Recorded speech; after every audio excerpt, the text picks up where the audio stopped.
नमस्कार साथियों, गंगा स्टडी के यूट्यूब चैनल में स्वागत है। साथियों, गंगा स्टडी के यूट्यूब चैनल में क्लास 9 एनसीईआरटी का साइंस का सीरीज चलाया जा रहा है और उस सीरीज में आप देखेंगे चैप्टर 5 तक के वीडियो अपलोड हो चुके हैं। और वो वीडियो अगर आपने अब तक नहीं देखा होगा तो गंगा स्टडी के यूट्यूब चैनल के प्लेलिस्ट में जाकर आप चेक करेंगे तो वहाँ पर क्लास 9 एनसीईआरटी साइंस का एक प्लेलिस्ट मिल जाएगा।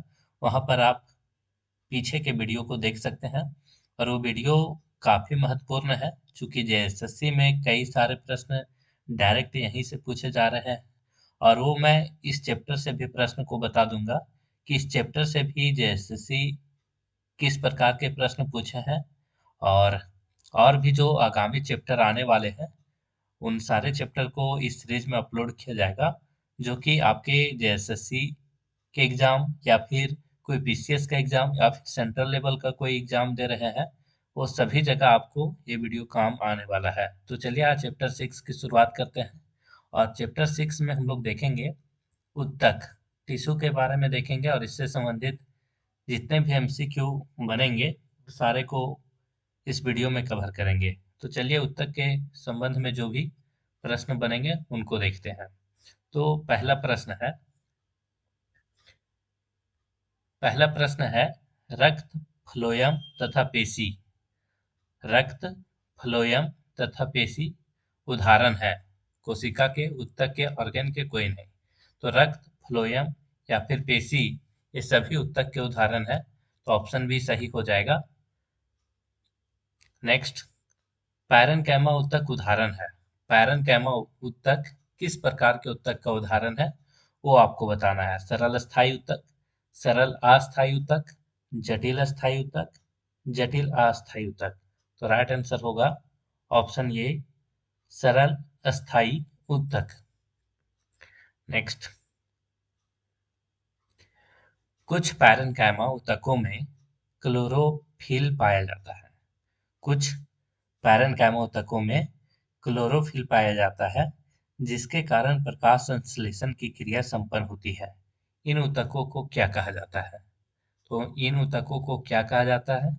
ऑप्शन ए है क्लोरेन्काइमा, जिसे हरित ऊतक भी कहा जाता है, एरेन्काइमा, कोलेन्काइमा, स्क्लेरेन्काइमा। तो इसका सही आंसर होगा क्लोरेन्काइमा, हरित ऊतक। नेक्स्ट, जलीय पौधे में जलीय पौधों में पैरेन्काइमा की कोशिकाओं में के मध्य हवा की बड़ी गुफिकाएं होती है जो पौधों को तैरने के लिए उत्प्लावन बल प्रदान करती है। इस प्रकार के पैरेन्काइमा को क्या कहते हैं? क्लोरेन्काइमा, एरेन्काइमा, कोलेन्काइमा और स्क्लेरेन्काइमा। तो इस प्रकार के पैरेन्काइमा को एरेन्काइमा कहा जाता है। ऑप्शन बी राइट आंसर हो जाएगा, ऑप्शन बी। नेक्स्ट है, पौधों में लचीलेपन का गुण किस अस्थायी ऊतक के कारण होता है? पौधों में लचीलेपन लचीलेपन का गुण किस अस्थायी ऊतक के कारण होता है? तो इसका सही आंसर हो जाएगा ऑप्शन सी, कॉलिनकैम। नेक्स्ट, निम्न में से कौन सा ऊतक पौधे को कठोर एवं मजबूत बनाता है? जैसे नारियल के जैसे युक्त छिलके में आप देखते होंगे जो कठोर और मजबूत बनाने का कार्य करता है, वो कौन सा ऊतक बनाता है पौधे को कठोर और मजबूत? तो ऑप्शन है क्लोरेन्काइमा, एरेन्काइमा, कोलेन्काइमा, स्क्लेरेन्काइमा। तो इसका सही आंसर हो जाएगा स्क्लेरेन्काइमा, ऑप्शन डी। नेक्स्ट है, स्क्लेरेन्काइमा ऊतक के संबंध में कौन सा कथन सत्य है? आपको बताना है कि स्क्लेरेन्काइमा ऊतक के संबंध में कौन सा कथन सत्य है। ऑप्शन ये है, इस ऊतक की कोशिकाएं मृत होती है, बिल्कुल सही है। यह लंबी और पतली होती है, ये भी सही है। इस ऊतक की भित्ति लिग्निन के कारण मोटी होती है। यहाँ मिस्टेक हो गया है, टाइपिंग ऊतक होगा। तो ऑप्शन सी है कि इस ऊतक की भित्ति लिग्निन के कारण मोटी होती है। तो ये सभी ऑप्शन सही है, तो ऑप्शन डी सही आंसर हो जाएगा। अब लिग्निन क्या है? तो लिग्निन कोशिकाओं को यह दृढ़ बनाने के लिए सीमेंट का कार्य करने वाला एक रासायनिक पदार्थ है। नेक्स्ट है, जटिल अस्थायी ऊतक है। आपको यहाँ पर 6 ऊतकों के नाम दिए गए हैं। आपको बताना है कि कौन कौन जटिल स्थायी ऊतक के उदाहरण है।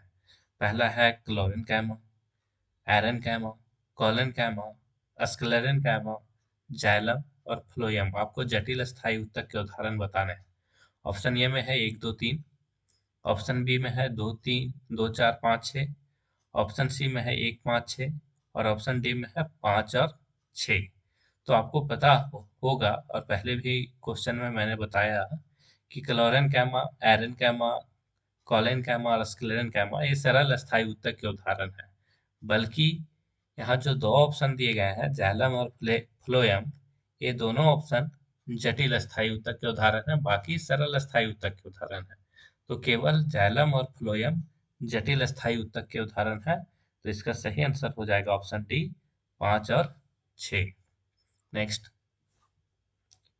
पत्ती की एपिडर्मिस में छोटे छोटे छिद्रों को कहा जाता है, क्या कहा जाता है, जो वायुमंडल से गैसों का आदान प्रदान करने के लिए आवश्यक है।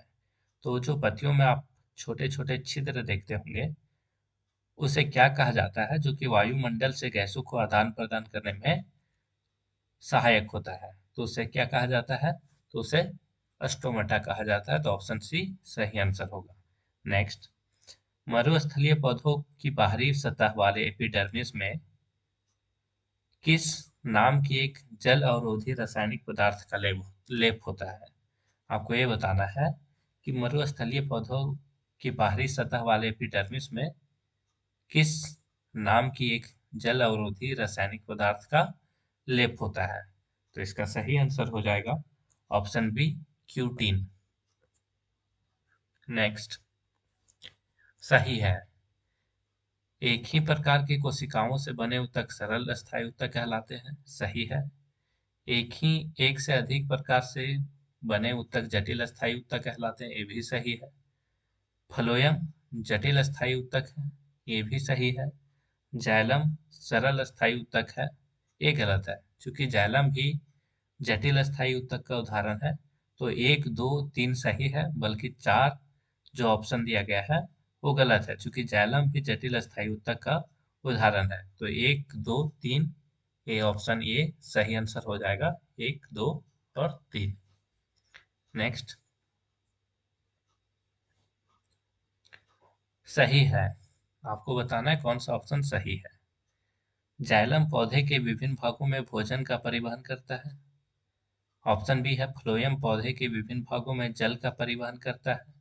ऑप्शन सी है दोनों सही है। ऑप्शन डी है दोनों गलत है। आप क्वेश्चन को ध्यान से पढ़ेंगे तो दोनों ही जो कथन दिए गए हैं वो गलत है, क्योंकि जाइलम पौधे के विभिन्न भागों में भोजन का परिवहन नहीं बल्कि जल का करता है, और फ्लोएम पौधे के विभिन्न भागों में जल का परिवहन नहीं बल्कि भोजन का करता है। तो यहाँ दोनों ऑप्शन जो दिए गए हैं उसमें जो जल इसमें होना चाहिए और भोजन इसमें होना चाहिए, जो कि बदल दिया गया है। तो क्वेश्चन को ध्यान से पढ़ेंगे तो आपको पता चलेगा कि ये दोनों ही ऑप्शन गलत हैं, दोनों ही कथन गलत है। तो ऑप्शन डी इसका सही आंसर हो जाएगा।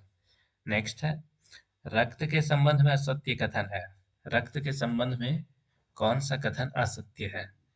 पहला है, यह भोजन और ऑक्सीजन को सभी कोशिकाओं तक पहुंचाता है, बिल्कुल सही है। यह शरीर के सभी भागों से अपशिष्ट पदार्थों को एकत्र कर यकृत तथा वृक्क तक उत्सर्जन के लिए पहुंचाता है, ये भी सही है। ऑप्शन सी है, इसमें आरबीसी, डब्ल्यूबीसी और प्लेटलेट्स पाए जाते हैं, ये भी सही है। ऑप्शन डी गलत है, चूंकि यह पेशीय ऊतक नहीं है बल्कि यह संयोजी ऊतक का उदाहरण है। तो ऑप्शन डी गलत हो जाएगा। नेक्स्ट है, जंतु के शरीर को ढकने या बाह्य रक्षा प्रदान करने वाले ऊतक कहलाते हैं। जंतु के शरीर को ढकने या बाह्य रक्षा प्रदान करने वाले ऊतक क्या कहलाते हैं। तो वैसे ऊतक को एपिथेलियम ऊतक कहते हैं। तो ऑप्शन सी सही आंसर हो जाएगा, एपिथेलियम ऊतक। नेक्स्ट, त्वचा, मुंह, आहार नली, रक्तवाहिनी नली का स्तर, फेफड़ों की कुपिका, विरिकीय नली आदि किस प्रकार के ऊतक से बने होते हैं। तो ये जो सभी नाम दिए गए हैं, ये जो सभी अंग हैं, वो किस प्रकार के ऊतक से बने होते हैं। तो वो सभी जो है वो एपिथेलियमी ऊतक से ही बने होते हैं। तो ऑप्शन सी एपिथेलियमी ऊतक सही आंसर हो जाएगा। नेक्स्ट है संयोजी ऊतक के उदाहरण है। यहाँ पर ऑप्शन दिए गए हैं एरियोलर ऊतक, रक्त, अस्थि, सभी। तो ये सभी संयोजी ऊतक के उदाहरण हैं। कई लोग केवल रक्त को ही याद रखते हैं कि रक्त ही संयोजी ऊतक का उदाहरण है, बल्कि अस्थि, बोन्स, एरियोलर ऊतक ये सभी जो हैं वो संयोजी ऊतक के उदाहरण है। तो ऑप्शन डी सही हो जाएगा। नेक्स्ट है संयोजी ऊतक कंडरा, टंडन जोड़ता है, किसको किसको जोड़ता है? कंडरा किसे किसको किसको जोड़ता है, ये प्रश्न पूछा गया है। कई बार ऐसे प्रश्न आए हैं एग्जाम में। तो जो कंडरा है, टंडन है, वो किसे जोड़ता है? तो मांसपेशी और अस्थि को जोड़ने का कार्य करता है। तो ऑप्शन सी सही आंसर हो जाएगा। वही नेक्स्ट प्रश्न संयोजी ऊतक स्नायु, स्नायु जोड़ता है। स्नायु किसको किसको जोड़ता है? तो वो अस्थि और अस्थि को जोड़ने का कार्य करता है स्नायु। ऑप्शन ये राइट आंसर हो जाएगा। नेक्स्ट वसीय ऊतक का कार्य क्या है? तो ये भी प्रश्न जेएसएससी के एग्जाम में पूछ चुका है। तो वसीय ऊतक वसा का संग्रहण करता है, ये सही है। उसमें कुचालक का कार्य करता है, ये भी सही है। तो यहाँ दोनों ऑप्शन सही है। तो ऑप्शन सी हो जाएगा, ए और बी दोनों। ऐसे प्रश्न में कई बार क्या होता है, सोचते हैं कि लोग वसीय ऊतक केवल वसा का संग्रहण करता है, लेकिन ये वसा का संग्रहण करता है, साथ ही साथ उसमें कुचालक का कार्य करता है वसीय ऊतक। तो ऑप्शन सी ए और बी दोनों सही हो जाएगा। नेक्स्ट अनैच्छिक पेशियां नहीं पाई जाती है। अनैच्छिक पेशियां नहीं पाई जाती है। आंख की पलक में, मूत्रवाहिनी में, फेफड़ों के श्वसनी में, हाथ में। देखिए ये प्रश्न जो मैं सेट किया हूँ, ऐसे प्रश्न डायरेक्ट आपको जेएसएससी के एग्जाम में पूछे गए हैं। वो ऐसे प्रश्न आप चाहे तो पीजीटी के एग्जाम में या फिर जेई के एग्जाम में ऐसे बिल्कुल ऐसे ही प्रश्न पूछा गया था एनसीईआरटी से उठा के। सिर्फ यहाँ हाथ की जगह पर जांघ ऑप्शन दे दिया गया था और बिल्कुल सेम यही प्रश्न पूछा गया था। तो यहाँ पर हाथ सही आंसर हो जाएगा। हाथ या अनैच्छिक वैसी नहीं है। बाकी आंख की पलक हो, चाहे मूत्रवाहिनी हो, चाहे फेफड़ों के श्वसनी में हो, ये सभी जगह अनैच्छिक वैसिया पाई जाती है, बल्कि हाथ में अनैच्छिक वैसिया नहीं बल्कि ऐच्छिक वैसिया पाई जाती है। तो बिल्कुल सेम ऐसा ही प्रश्न पूछा गया था, बस यहाँ पर ऑप्शन में हाथ की जगह जांग दिया था। एपीजीटी या फिर जेई के एग्जाम में पूछा गया था ऐसा प्रश्न। नेक्स्ट है तंत्रिका ऊतक से बनी नहीं है। कौन सा ऑप्शन, यहाँ पर चार ऑप्शन दिए गए हैं, आपको ये बताना है कि कौन तंत्रिका ऊतक से नहीं बनी है। मस्तिष्क, मेरुरज्जु, तंत्रिकाएं और हृदय। तो यहाँ पर हृदय राइट आंसर होगा, क्योंकि हृदय तंत्रिका तंत्रिका ऊतक से बना हुआ नहीं है। तो राइट आंसर हो जाएगा हृदय। बाकी मस्तिष्क, मेरुरज्जु या तंत्रिकाएं, ये सभी तंत्रिका ऊतक से बने हैं। तो मैं उम्मीद करता हूँ आज के इस वीडियो से आपको काफी कुछ सीखने को मिला होगा। और अगर इस तरह के वीडियो से आप लाभान्वित हो रहे हैं और आगे भी इस तरह का वीडियो चाहते हैं, तो चैनल से बने रहें, चैनल को सब्सक्राइब कर लें ताकि आपको आगामी वीडियो आसानी से मिल सके। तो आज के वीडियो के में बस इतना ही। आज के लिए बस इतना ही। धन्यवाद।